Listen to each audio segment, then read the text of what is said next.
大家好，印度熱浪我們都知道了，那裡的高種姓住宅區和外國使館區有綠化帶，有建築間隔，有空調設備，有獨立供電系統。不知大家是否看過視頻，婆羅門出門還得有人給他搖扇子，而低種姓的3個們就只能去泡恆河水了。但是令人沒有想到的是，歐洲現在因為熱浪襲擊，竟然出現空調種姓制。這可是德國媒體用的詞語哦，怎麼回事呢？我們來看看德國《世界報》的報道。歐盟委員會簡直如同封建種姓制，歐盟普通職員酷熱難熬，馮德萊恩辦公室卻照常開着空調。歐盟委員會關閉了歐盟總部貝爾萊蒙大樓的空調，但僅限1至7層。馮德萊恩及眾多歐盟委員會所在的高樓層，空調依舊正常運轉。員工直言，這是封建做派，更是一樁醜聞。熱浪席捲歐盟委員會總部所在地。周五，布魯塞爾貝爾萊蒙大樓關停了空調系統。中午時分，員工收到短信通知，受極端天氣影響，即日起1至7層制冷系統強制關停，直至當日下班。該消息最先由《世界報》合作媒體美國政治新聞網披露。這棟大樓共13層，歐盟委員會主席馮德萊恩、26位歐盟委員以及約3000名工作人員在此辦公。馮德萊恩的辦公室位於13層，絕大多數委員的辦公室是在8層及以上樓層。這些樓層的空調並未關停，持續制冷。員工怒斥此事極為丟人。這般雙重標準引發內部員工強烈不滿。一名低層委員會官員向美國政治新聞網吐槽，這活脫脫就是封建等級那一套。另一名員工直言，這件事十分丟人。還有一位8層工作人員透露，即使空調正常運行，辦公室室溫仍達到25.7攝氏度。德國只是點評下，其實如果是真的25.7攝氏度，那是非常舒服的溫度，一點都不熱。甚至呢，對一些女士來說，可能有點涼。我們繼續往下。近幾日，比利時和歐洲大部分地區遭熱浪侵襲，氣溫逼近40攝氏度。本周初，歐盟委員會就一個員工下發防暑建議：一天中最熱時段盡量不要外出，定時補水，提前到崗上班。據美國政治新聞網旗下專欄布魯塞爾實錄消息，不少無空調辦公室的員工也提出批評，其中就包括農業總司工作人員。本報道就那麼多，我們接着看評論，看看有沒有憤怒的網友啊。第一條評論：很高興這條新聞現在也傳到這裡了，問題依舊懸而未解，空調究竟是好還是壞呢？繼續往下，這群脫離現實毫無存在意義的政客階層。再往下，馮德萊恩及其一行人骨子裡的傲慢，在這件事上暴露得一覽無餘。下則，馮德萊恩做出這種事，一點都不讓人意外，典型的嘴上勸人苦修節儉，自己卻縱情享受。這麼一個能力平庸、惹人反感的人，究竟是如何爬到如此高位的？答案很明確，默克爾是他的引路人。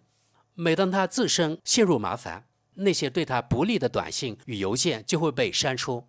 不管是他任職國防部長期間，還是輝瑞疫苗相關交易風波裡，都是如此。他早就該下台走人了。繼續往下，所有豬都是平等的，但有些豬比其他豬更加平等。這世界報審查部門。這句話出自喬治·奧威爾《動物農場》裡的經典句子。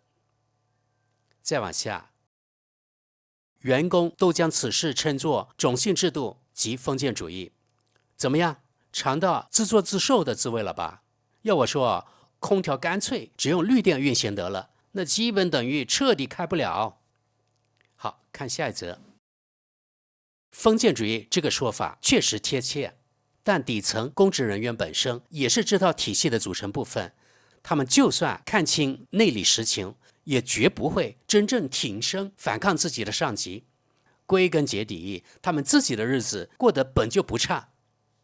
再往下，但凡自願在這個反民主、不斷損害經濟與社會的巨型官僚機構上班，我半點同情都不會有。下一則，馮德蘭分得清清楚楚，誰重要，誰無足輕重。這位自認不可撼動的綠色新政推動者，輝瑞疫苗交易相關操盤手，早已多次展現出他自視是歐洲最舉足輕重的人物。繼續往下，空調本來就是酷暑天用來降溫的，不然該什麼時候用呢？再往下，在中國古代，這類特權權貴就被稱作官老爺，人人平等，一部分人更加平等。這句老話一次次得到認證。下一則，與其我們所有人在這發牢騷，不如好好琢磨如何侍奉我們這位承蒙天恩的女皇陛下。畢竟閣下身居高位，要引導我們實現碳中和、二氧化碳歸零排放，不是嗎？都跪下吧。再往下，關停低層空調到底是為了削減二氧化碳排放，還是單純高層嫌溫度不夠涼快？下則，一名歐盟官員原話，這就跟封建制度一模一樣。歐盟不光在空調這件事上充滿封建做派。繼續往下，這是權力傲慢的極致體現，同時也暴露了他們治理上的無能。一旦遇到難處，任由底層舉步維艱，卻要求普通人包攬所有過錯，死板理解、生硬落實這群人的空洞口號。再往下，我實在無法理解極端高溫天氣關停空調的邏輯。那等到極寒時節，難道也要關掉暖氣嗎？整件事的信息是否完整屬實？再往下，根源就是綠色新政，空調運行會拉高建築碳排放數值，暖氣也是同理。下一則，那普通老百姓乾脆自己搖扇子算了。繼續往下，歐盟職員也別一直抱怨了。好歹原本配有空調，只是臨時關停而已。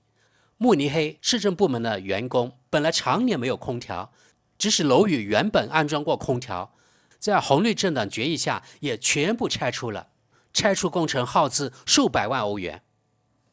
再往下，歐盟職員揮汗受熱，馮德蘭辦公室卻冷氣常開，這就是自上而下脫離一線的管理模式。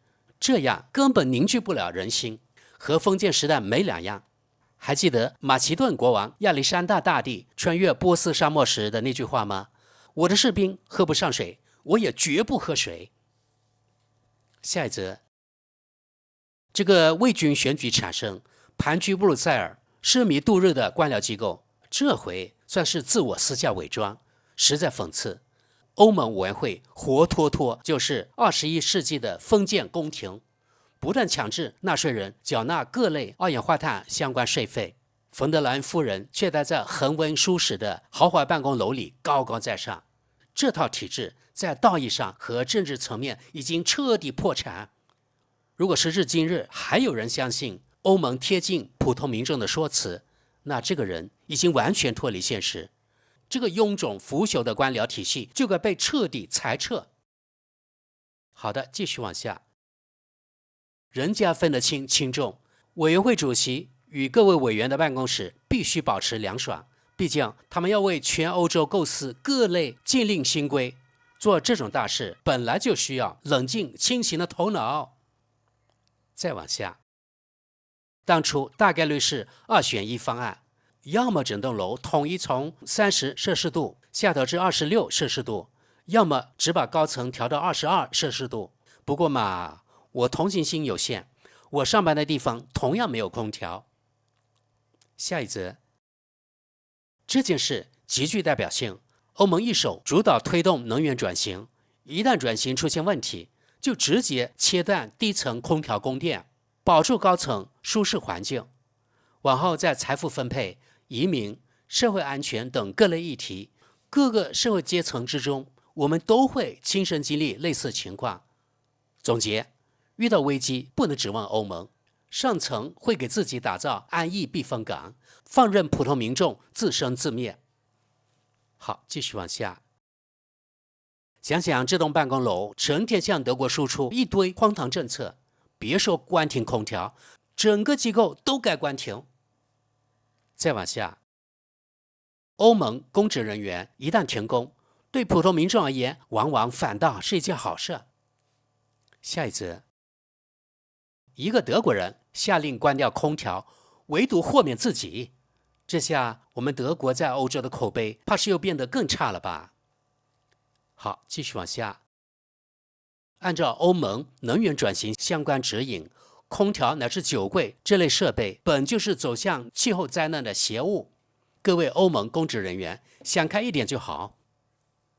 再往下，這件事把我氣得夠嗆，怎麼我連這話都不能寫嗎？下一則，連歐盟內部職員都看得明白，領導層行事風格如同封建領主，普通民眾的感受可想而知。民眾早就察覺到，如今這批掌權的政客自認完美無缺，凌駕於法律之上，還妄圖將民眾變成依附於他們的附庸。繼續往下，可悲至極呀！赤裸裸的階層歧視，純粹的官僚寡頭政治。下一則，行吧，為了氣候，總得有人做出犧牲。吹空調反倒成了特權，這幫身居辦公室的權貴活該體會一下。再往下，這就是所謂公平包容、共情體恤的管理文化，還宣揚什麼女性更適合擔任管理者？下一則，應該關停歐盟所有辦公室的空調，讓全體員工居家待命，停工越久，對我們國家越有利。繼續往下，馮德萊恩這位女大公和她身邊一眾跟班，靠着壓榨底層民眾享受優渥生活，底層員工受熱流汗無所謂，只要達官貴人過得舒心就行。誰能想到，這個缺乏民主合法性的歐盟委員會在歐洲催生了新的貴族階層，繞開歐洲議會自行制定整個歐洲的規則。或許是時候掀起一場反抗新貴族的革命了。好的，咱們看這條評論，用封建主義種姓制度來形容恰如其分。多年來，歐盟官僚，尤其是高層管理者的行事姿態，仿佛全體歐盟公民都是可以用各種方式肆意壓榨、剝削的農奴。哈哈哈！好的，朋友們，看來充分享受民主自由的歐洲人對歐洲的空調種姓制，除了吐槽幾句，目前看來也無能為力呀。好的，現在咱們也知道了啊，在歐洲，當熱浪來襲的時候，竟然在歐盟總部出現這種赤裸裸的空調種姓制，對此你們怎麼看？